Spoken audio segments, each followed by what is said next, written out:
Bonjour Vanessa. Bonjour Lilo. Merci de nous rejoindre au Salon Zen de Paris. Et pour discuter de vos livres, vous en avez écrit deux, enfin j'en ai au moins deux entre les mains. Le guide de la personne heureuse et Petite stratégie du bonheur. J'aimerais discuter aujourd'hui avec vous, parce que le bonheur c'est quand même un sujet important et qui nous concerne tous les jours. Oui, absolument, oui. Et en fait, vous êtes apparemment formatrice en ressources humaines et spécialiste de l'intelligence intuitive. Et pour vous, le bonheur, c'est pas un bien. Exactement, exactement. Dans mes ouvrages comme dans mes formations, je développe ce concept où nous sommes créateurs et nous avons de l'influence et de l'impact sur les événements de notre vie, sur les rencontres que l'on peut faire au quotidien. Et que justement, donc, il n'y a pas de hasard et nous avons à disposition donc, des possibilités pour améliorer considérablement notre existence et du coup celle des autres, celle des personnes qui nous accompagnent et que l'on aime. Et pour cela, c'est vrai que ça nécessite, ça demande une petite introspection, une petite réflexion et puis peut-être un petit travail personnel aussi par rapport à ça. Donc dans votre livre, il y a plein de stratégies du bonheur, il y en a une dizaine, 9 stratégies du bonheur à appliquer au quotidien, je crois. Au quotidien, oui. Donc qu'est-ce que le bonheur? On va prendre plus dans le côté stratégique. Donc, ça s'apprend. Le bonheur, pour moi, le bonheur, il est déjà présent, en fait, l'essence du bonheur est présent à l'intérieur de nous. D'ailleurs, dans le livre, je l'appelle capital bonheur, comme si nous avions déjà cette énergie en nous. Toutefois, suivant les circonstances ou les expériences, certaines personnes ont été facilitées pour développer ce capital bonheur et donc ont eu des vies un peu plus faciles, un peu plus réjouissantes. Et puis d'autres personnes, par certains faits pas évidents à vivre, certaines difficultés, ont pu freiner cette émulsion du capital bonheur. Mais pour moi déjà, comme vous dites, il est présent en nous. Et par certaines petites stratégies, certaines petites applications, on peut tout à fait le booster, le stimuler pour améliorer considérablement notre vie. Donc les personnes heureuses ont un secret que vous partagez dans ce livre. Oui, tout à fait. Quel est le secret, quelle est l'essence de ce bonheur?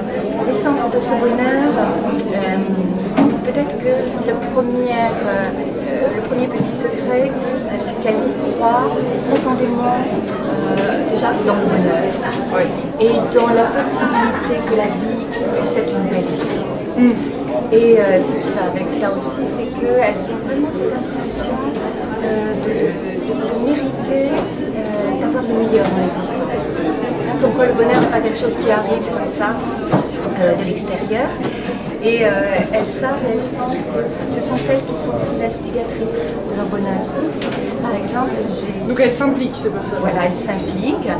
Et ce que j'ai remarqué aussi par rapport à d'autres personnes aussi, quand je les interrogeais sur qu'est-ce qui fait que vous vous sentez plus heureux, et généralement, ce qu'ils me disaient, c'est que un des éléments aussi importants, c'est qu'elles sont optimistes.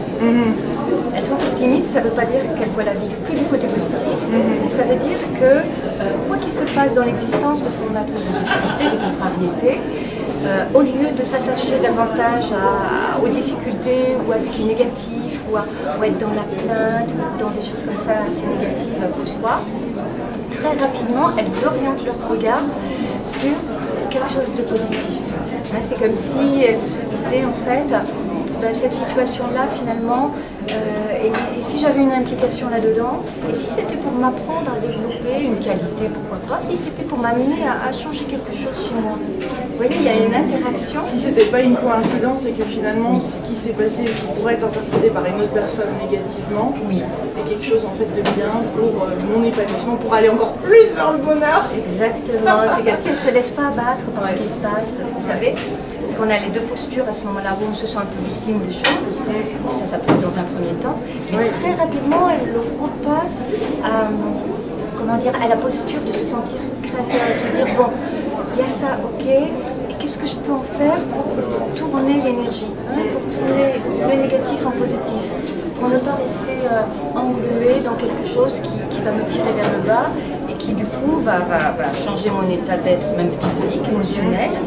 Et ça risquerait aussi du coup d'attirer pourquoi pas même d'autres situations négatives. Hein? Donc là, vous venez de parler nous sommes créateurs. Donc quels sont les éléments ou les ingrédients pour justement co-créer ou créer cette vie dont on rêve ou dont on aimerait? Pour faire ce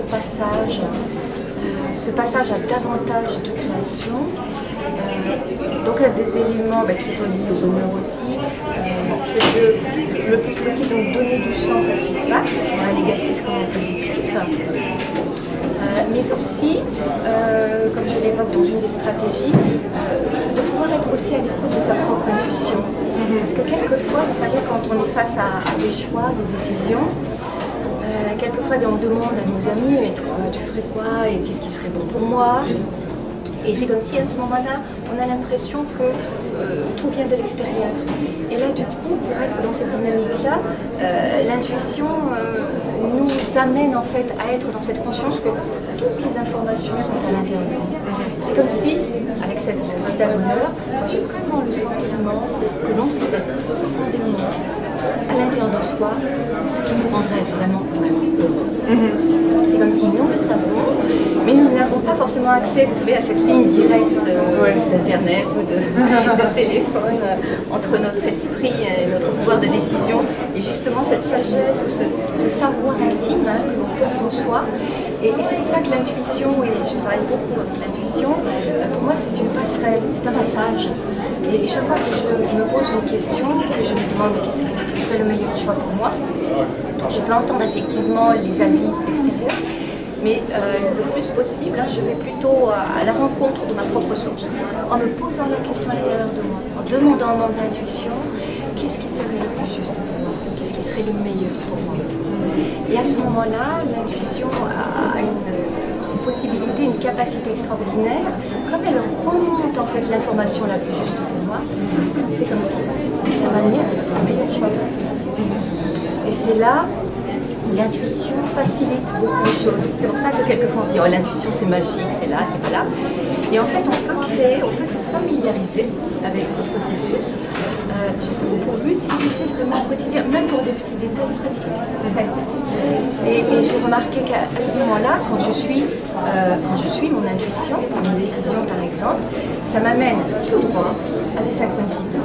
C'est-à-dire ce sont ces fameuses coïncidences magiques. Et en fait, où on rencontre la bonne personne au bon moment, où une situation tout d'un coup se décante, où on est vers les circonstances, on est dans les circonstances du meilleur. Et quelquefois on se dit, oui mais ça arrive, ça nous tombe dessus, c'est le hasard. Et pour moi, non, ça fait partie de ce secret de bonheur, en fait, que plus je suis à l'écoute de ce qui est vraiment bon pour moi, à l'écoute de mon intuition, en fait, je vais provoquer ces moments de synchronicité et ces moments de chance. Mais souvent, et dans les stratégies, il y a une stratégie sur la chance aussi, et je fais le lien entre chance et synchronicité. Ouais. Alors j'aimerais parler avec vous justement de ce petit secret pour co-créer, créer notre vie, le bonheur, l'intention et la reformulation aussi. Je trouve ça super important d'en parler et vous en parlez dans le livre et c'est essentiel je pense. Oui. Vous pouvez nous parler de cette reformulation positive, de reformuler les choses. Tout à fait.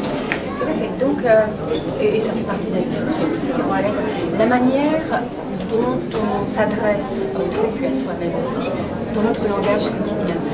Il y a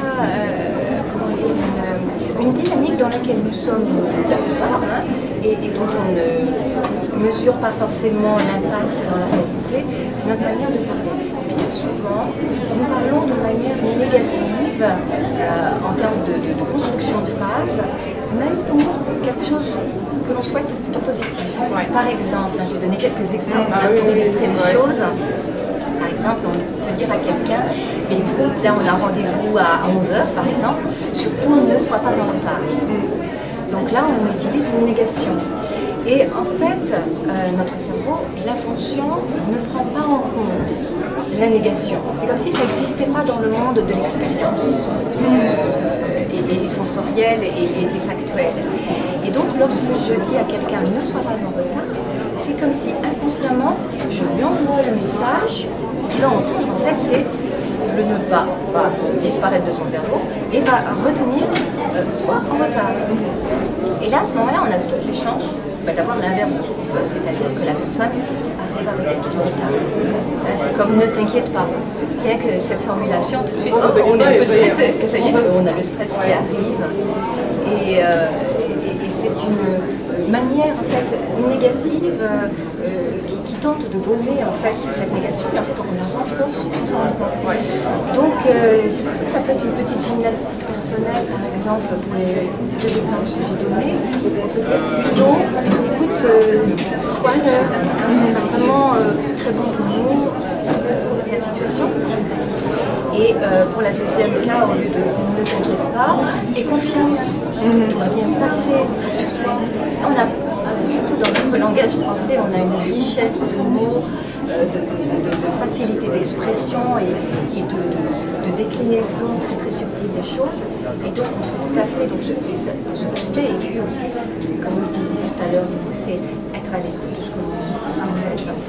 Donc il y a toute une stratégie qui est au sujet du langage, et en fait plus on se formate soi-même, parce que c'est comme une sorte de conditionnement. On est habitué à parler de cette manière, en tout cas chez nous en France, et en modifiant, Je pense que dans toutes les langues. et en modifiant cette manière de s'adresser aux autres, puis même à nous-mêmes, à ce moment-là, j'ai le sentiment que ça nous fait passer dans une autre dynamique intérieure. Moins dans le côté négatif, mais on passe plutôt dans une polarité positive. Pour moi, c'est comme des vibrations, hein, c'est pas bien ou autre chose. Nous sommes mus par deux polarités, l'une négative et l'une positive. Et plus je vais parler en positif, plus je vais stimuler mes propres ressources, mon intelligence intuitive, mon intelligence rationnelle. Et une va attirer l'autre. Exactement, comme une bobine qui se délie, et du coup, ça va faciliter le déroulement de mon existence et ce que je vais attirer en fait comme situation, comme personne. Voilà, et ça va davantage correspondre à ce que je veux en fait. Ouais. Donc ça c'est énormément lié au pouvoir de l'intention. Voilà, tout à fait. Puisque chaque fois que je me focalise sur une idée, donc sur une intention, c'est comme si je mobilise des ressources. Et là, la formulation positive est très importante. Si par exemple je me focalise sur il ne faut pas que j'ai peur, eh bien je risque de renforcer cela. Il vaut mieux que je me focalise comme intention, eh bien j'ai pleinement confiance et mon rendez-vous va très bien se passer, je vais obtenir mon poste par exemple, ou alors cette rencontre va être la meilleure rencontre possible pour moi de cette journée. À ce moment-là, c'est comme si ça mobilisait des ressources, des énergies qui vont aussi avoir une influence sur le comportement. Et c'est comme si, oui, c'est comme si en fait mes pensées se relient à mes émotions. En ligne directe là cette fois. En fait, quand je pense à quelque chose de positif, c'est comme si j'ai ça dans ma mémoire et dans mon psychisme, et du coup il y a des émotions positives qui vont être stimulées. Et du coup, c'est comme si c'est cette vibration-là que je vais envoyer autour de moi, et c'est ce qui va m'amener en fait face à des situations, des personnes en résonance avec qui je suis. Donc il y avait cette interaction, cette organisation de l'existence que je trouve aussi magnifique, entre l'extérieur et l'intérieur, et si je vais dans une dynamique positive, constructive, le plus optimiste possible, le plus dans l'ouverture, avec une ambiance d'accueil, de regard sur l'existence, donc très très ouvert, et plus en fait les situations que je vais rencontrer vont être en cohérence avec ça. Pour moi, il y a une grande cohérence entre l'extérieur et l'intérieur, et que ce qui nous arrive n'est pas le coup du sort. Et qu'il n'y a pas de malédiction en fait. Pour moi, c'est plutôt comment dire, dans cet état d'esprit, je me pensais être créatrice de ce qui se passe. En fait, ce que ça signifie, c'est que je me sens, je m'approprie ma propre responsabilité, même si l'autre aussi a sa part de responsabilité. Bien sûr, ça c'est important de le voir, mais en même temps, c'est comme si ce qui était très très important pour cela, c'est que je reprends mon pouvoir sur les choses en me disant, mais finalement, dans cette situation, il y a une grande partie de moi-même qui s'est manifestée. C'est comme si une situation, c'est une concrétisation matérielle d'un petit aspect de moi. Comme si c'était une réponse à qui je suis. Et c'est pour ça que c'est intéressant dans les stratégies du bonheur de se dire, mais le bonheur, il ne va pas vous tomber dessus, même s'il y a des personnes qui peuvent le tomber dessus. Mais en fait, c'est créé par ma propre dynamique que j'envoie au monde. Et au quotidien. Autour de moi et au quotidien, bien sûr. C'est pas une fois pour tout ça. Voilà, tout à fait. Tout à fait. On peut améliorer son quotidien dès le matin, en fait. Il y a un petit exemple, parce que c'est quelque chose qu'on a tous vécu. Il y a des matins un peu moyens, en fait. On se réveille, on n'a pas forcément bien dormi. Et dès le matin, on a un petit état d'esprit qui n'est pas forcément positif. Ensuite, les enfants nous agacent, ils sont en retard. La journée, voilà, le bus, il est en retard, ou c'est nous, on rattrape le bus. Et en fait, c'est comme si en sortant de chez nous, si on ne veille pas à notre propre état d'être intérieur, c'est ça notre dynamique. C'est comme si tout au long de la journée, eh bien, le risque d'y avoir, c'est contre-courant. Pour moi, je dis que ce ne sont pas des choses négatives, c'est simplement, comme je ne suis pas forcément alignée, disons, au meilleur de moi, l'état d'esprit le plus propice à vivre une bonne journée. Quand je suis dans cette contrariété déjà intérieure, c'est comme ça. Tout au long de la journée, j'ai remarqué que nous allons être face à des situations déjà qu'on prendra d'une façon moins agréablement. Et puis, toutes sortes de contrariétés vont renforcer notre état d'être intérieur. Et l'extérieur va exactement mon état d'être intérieur. Et puis, à l'inverse, les journées où je me sens dynamique, je sors contente, même le petit rayon de soleil, je me dis, oh, il fait magnifique. Et à ce moment-là, je vais avoir plein de cadeaux dans la journée. Quelles sont les petites stratégies ou astuces quand justement les choses ne vont pas forcément bien? Est-ce qu'il y a des techniques pour changer cet état d'esprit assez rapidement, sortir de là? Oui, sortir de là, mais déjà, oui, ça nous concerne tous. Sortir de là, c'est déjà prendre conscience. Il faut d'abord que je prenne conscience de l'état d'être dans lequel je suis. De me dire, là, je me sens dans une énergie plutôt justement négative, je suis en train de rester critiquée. Ça va m'attirer en fait quelques désagréments, ça risque de m'attirer des désagréments. Donc très rapidement, pour moi c'est prendre un petit peu de recul. Donc à ce moment-là, avant d'aller au bureau, descendre d'une station de métro plutôt, quand il y a le métro, le bus, s'arrêter en fait un peu plus tôt, faire un peu de marche à pied, s'aérer l'esprit, respirer un peu.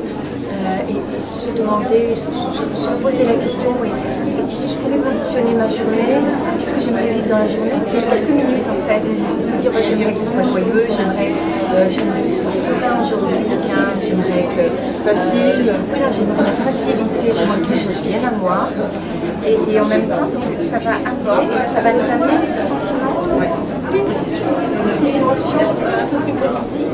C'est comme si je vais me décrisper en fait. Donc pour moi c'est prendre soin de ma qualité de pensée, d'arrêter de me plaindre, d'arrêter de me dire tiens, ça se va pas, ça se va.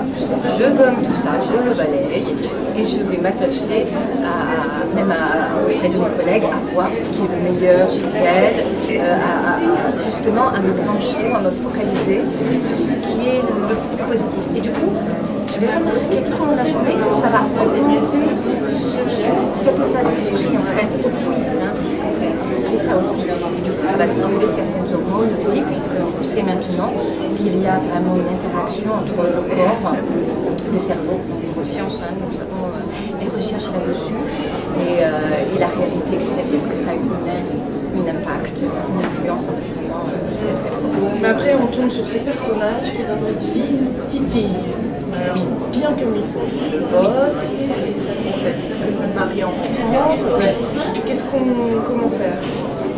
Alors là aussi, donc, je propose une autre voie ou une autre perception de ces personnes-là.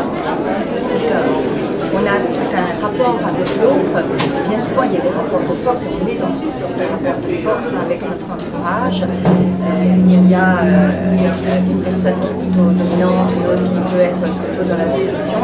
Et pour sortir un petit peu de ces jeux psychologiques, de ces rapports un peu conflictuels, ce que je suggère aux personnes donc dans les stratégies ou dans le guide de la personne heureuse aussi, ce que je suggère c'est d'aborder les personnes sous un autre angle, c'est-à-dire avec cette notion de projection. Si la personne, même si elle est en train vraiment d'être vraiment dans le pouvoir par rapport à moi, à ce moment-là, je me pose la question, finalement, et si cette personne faisait écho à une petite facette de moi, quelle est cette facette qui est touchée à ce moment-là? Parce que lorsque nous sommes touchés par une critique, par exemple, par un reproche, généralement, c'est qu'il y a une accroche avec une facette de nous-mêmes.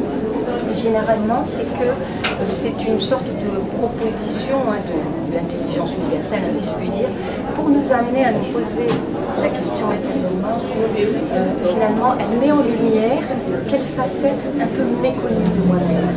Et lorsqu'on est face à des personnes, par exemple, dominantes, c'est que généralement, là je vais être dans la généralité, là, ensuite c'est pour chacun à regarder ce qui est le plus juste pour lui, c'est que généralement, ces personnes-là sont présentes dans notre vie pour nous amener justement à entrer ou à contacter notre propre puissance intérieure. C'est que généralement nous sommes dans une posture plutôt enfant, plutôt de soumission, et qu'il est temps pour nous, c'est aussi qu'il est temps pour nous de valider et de retrouver une sorte de fidélité à notre propre puissance intérieure. C'est comme si quelqu'un était très puissant en face de nous, c'est comme si nous lui donnions en fait cette puissance-là.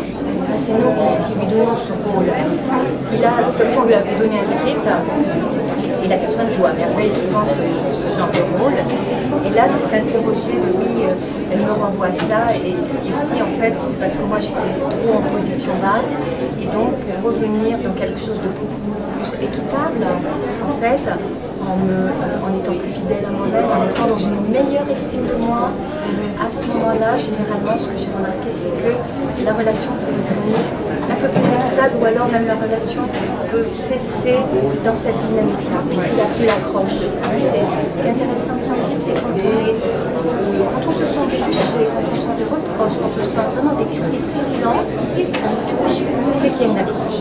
Donc c'est intéressant d'aller regarder sur cette zone-là pour désactiver ça. C'est comme si c'était actif. Et généralement, il peut y avoir ensuite des reproches ou des remarques, par exemple, mais qui ne me touchent pas. C'est comme si, oh, j'ai réglé ce problème-là, moi je sais qui je suis, je sais où j'en suis, je connais ma valeur personnelle, mon estime personnelle. Et comprendre que clairement ça vient de cette personne-là et ça n'a rien à voir avec voilà, et que c'est son jeu à elle, c'est sa projection. Ça c'est le phénomène de projection. Alors ça c'est vraiment aimer soi-même, avoir confiance en soi et vraiment ignorer on va pas faire bonheur. Tout à fait. Et ne pas valider, ne pas prendre pour acquis les remarques, les critiques d'autrui. De prendre cela comme une proposition de l'existence de nous-mêmes, de créer une sorte de changement, de modification parce qu'on est meilleur. C'est ça que ça signifie, c'est comme si chaque fois qu'on est poussé dans des choses négatives, dans des souffrances, c'est comme pour nous montrer, mais attends, tu peux finir la première. Est-ce que c'est ça que tu veux dans l'existence, ou est-ce que tu préfères autre chose? Et c'est pour cela que c'est important de se dire, mais si je suis dans un océan de négativité, de souffrance, il faut que je sorte de dedans. C'est pas la nature, on a tous cette nature et ce capital bonheur, c'est je veux autre chose pour moi-même. Et souvent, chaque fois par exemple, quand veut changer quelque chose, pourquoi est-ce qu'on veut faire ça? C'est pour améliorer notre existence. Quand on veut améliorer les choses, c'est parce qu'on est tous venus, j'ai le sentiment, par un désir de progression. C'est comme si, à aucun âge, nous nous sentons aboutis.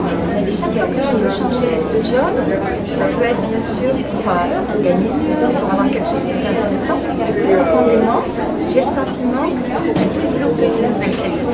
Pour me montrer que je suis prête à faire autre chose, que je suis en train de développer d'autres aptitudes pour aller vers une plus grande complétude de moi-même. Et ça fait, je fais partie de ce mouvement plutôt évolutionniste où rien n'est fixé, on a cette possibilité de grandir, de progresser et c'est comme les plantes en fait, vous voyez, une plante, ça pousse vers le et nous c'est pareil, on doit comme pousser, grandir, pas de notre physique, mais plus dans nos ressources.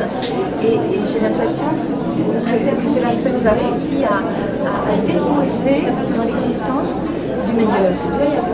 Et que chacun est ému par ça, de déposer le meilleur. Très sympa, quel bonheur de vous recevoir. Et alors j'ai adoré votre livre, vraiment je le conseille, petite stratégie du bonheur. C'est super sympa, il fallait oser d'écrire sur du rouge, il fallait oser tous ces petits dessins et en même temps cette richesse d'informations et reprendre des notes. Oui, parce que c'est très vivant pour moi le bonheur, c'est évident, c'est l'expérience du bonheur qui est importante et ne serait-ce que peut-être une stratégie peut déclencher tout ce capital bonheur et c'est pour ça que j'en ai rédigé 9 parce que pour certaines personnes, juste une stratégie peut être le déclencheur et une fois que le bonheur est bien inscrit au fond de soi, c'est comme si il est inscrit pour toujours et même dans les difficultés, on ne perd pas ce fil conducteur du bonheur puisque c'est aussi en lien avec notre profondeur et notre propre lumière intérieure qui est éclairée et là pour toujours. Merci Vanessa, quel bonheur de vous avoir. Merci Lilou.